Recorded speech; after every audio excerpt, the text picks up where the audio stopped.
What's up, guys? I am tuning in for my trainer tip of the week. I know that I normally do it on Tuesday, but we had some guests that we were hosting earlier this week, so I didn't get to it on Tuesday, and I apologize, but better late than never, right? So today's topic that I'm going to talk about is strategies and stretches for alleviating tension in your lower back. A couple weeks ago, I did how to get rid of tension in your neck, chest, and shoulders, and people loved it. So I wanted to do it for the next best area, or probably an area that affects even more people, which is your lower back.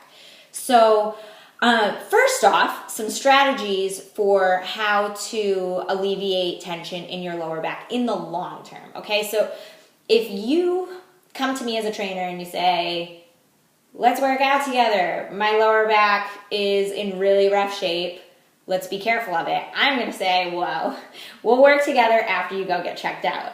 And then after you go see a doctor, go see a physical therapist, if they say, you don't have any injuries, no bulging discs, or slip disc, or nothing going on, then you're cleared to work out. Then if you come back to me and say, they said nothing was wrong, but my back still really hurts, so let's just be careful of it, then what that's telling me is that you have an imbalance of strength in your body. So it could be your right side is stronger than your left side, or it could be your front side is stronger than your back side. But something's going on where one side of your body is stronger or is holding more tension, is tighter than the other side.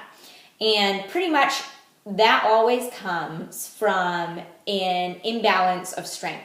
So, for example, if you sit at a desk all day long, what happens? Your backside gets weak and tight because it's always elongated, right? These muscles are always elongated and these muscles are getting tighter, right? So usually the front side of your body gets tighter than the back side. The backside is getting longer and weaker, and what can happen, hi Ava, what can happen is that you end up with this tension in some place in your body, and a lot of times for people it's their lower back.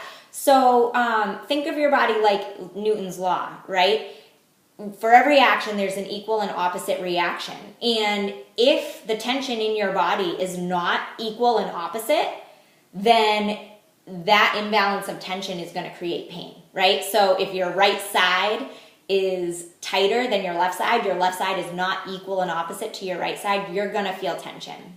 Or if your abs are tighter than your back, then your back is not giving that equal and opposite reaction.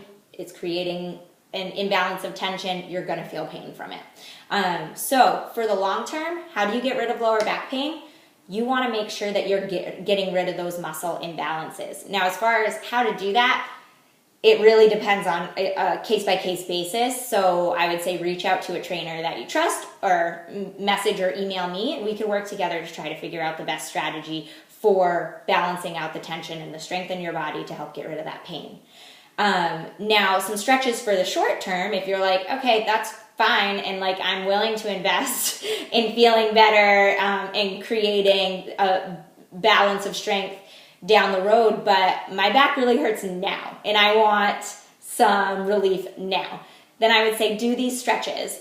A few weeks ago, I did my trainer tip on whether you should stretch before or after your workout. I recommend doing it after your workout when you're nice and warm. So go for a walk first, do your workout first, and then do these stretches afterward, okay? So whenever somebody complains to me about their lower back, and like I said, they don't have an injury, that pretty much tells me that your hamstrings, inner thighs, and hips are all feeling pretty tight. All things that can get really, really tight from sitting at a desk all day long. So what happens is when your hamstrings, hips, or inner thighs are tight, basically, if any one of those is tight, it's eventually going to make the other ones tight. And that's what's causing tension in your lower back. So stretching your lower back directly isn't necessarily going to make you feel better. So I always, in this order, stretch hamstrings, hips, then inner thighs,